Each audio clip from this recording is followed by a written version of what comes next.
अफसोस हुआ जब मैंने वो वीडियो देखी और आपने अपनी ड्यूटी परफॉर्म की थी, उसके लिए आपको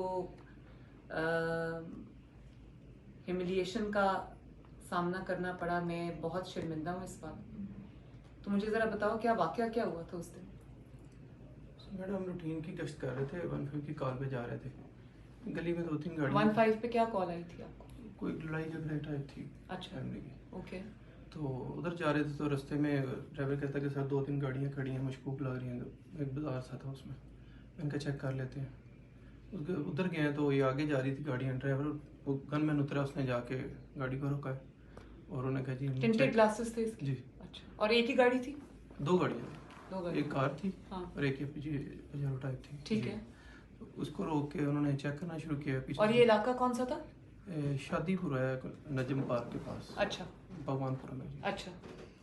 तो एमपीए साहब उतरे हैं, उन्होंने पहले लड़के ने चेक किया, बाद में उन्होंने उतर के कहा जी मैं इस इलाके का एमपी हूँ, तो आपने मेरी गाड़ी क्यों चेक की है? तो मैंने कहा सर मैंने अपनी ड्यूटी की है, अगर आप एमपी लड़कों को, मैंने कहा ठीक है छोड़ दें।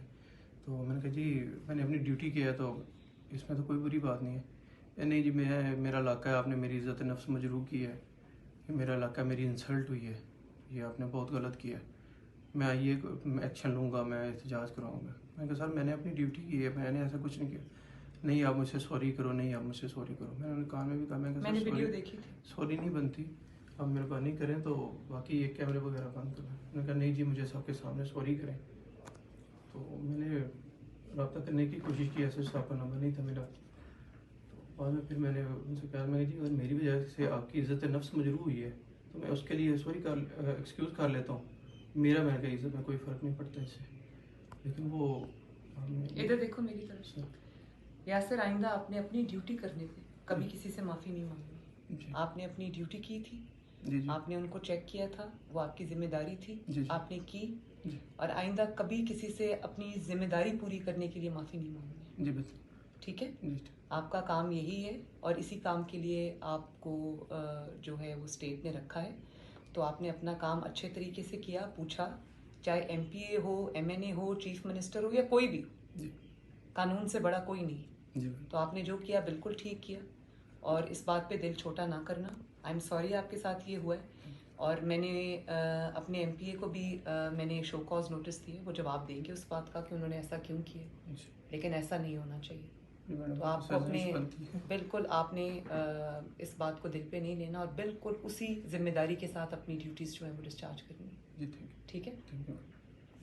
कमैना साहब इनकी फिर ट्रांसफ़र क्यों किसी ने कर दी? वो डीआईजी साहब ने इमीडिएटली रिपोर्ट लिखा दी कि अगर इस किस्म का कोई भी वाक्य हो तो आपने पहले मुझसे बात करनी, मुझसे बात करनी, उस मेरे पूछे बगैर कोई एक्शन नहीं लेना। ठीक है।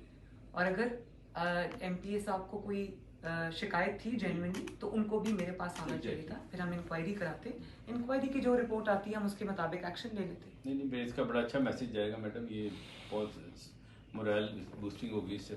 नहीं मैं ये मैसेज जाना भी चाहिए, कोई भी शख्स जो है वो कानून से बालातर नहीं है, चाहे वो बल्कि हम सबको तो कानून का ज़्यादा उस पर कानून पर चलना चाहिए ताकि बाकी लोग जो हैं उनको भी हम उनके लिए भी एग्जाम्पल सेट करें। तो यासर आपने बिल्कुल दिल छोटा नहीं करना। Thank you. Very well done.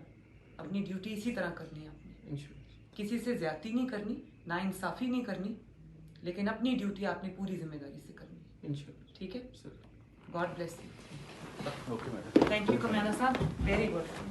खुदा हाफिज़ यासिर, खुदा हाफिज़।